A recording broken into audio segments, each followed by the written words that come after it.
व्हीएसआर कंपनीच्या जुन्या अपघाताचा अहवाल अजूनही का आला नाही असा प्रश्न आमदार रोहित पवार यांच्यासह तज्ज्ञांनी सुद्धा उपस्थित केलेला आहे।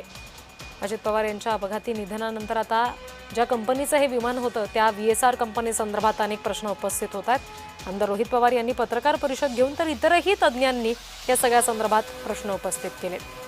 या कंपनीच्या जुन्या अपघातासंदर्भात या कंपनीकडून जी विमानं दिली गेलेली होती त्याचे जुने अपघात जे झालेल्या घटना आहेत त्याबाबतचा अहवाल सुद्धा अजूनही का आला नाही असा प्रश्न उपस्थित केला गेलाय।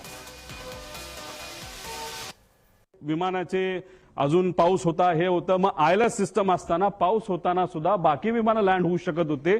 मग आमच्या व्हीएसआर या कंपनीचं लेट जेटचं विमान का लँड होऊ शकलं नाही आणि का घसरत गेलं याचा अभ्यास कुठं ना कुठं त्या ठिकाणी करावा लागेल की ह्याचे सत्य बाहेर आलं पाहिजे। आणि हे आता 13 दिवस झाले या गोष्टीला, तर आम्ही म्हणतो ह्याच्या अगोदरचा सप्टेंबर 23ला झालेला अपघात आहे, त्याचा अजून त्यांनी 3रं वर्ष चालू झालंय पण त्यांनी अजून त्याच्याबद्दल काहीच नाही निघालेलं आणि त्याचं ओपन पण झालेलं नाहीये आणि नेहमी क्लीन चिट दिलं जाते।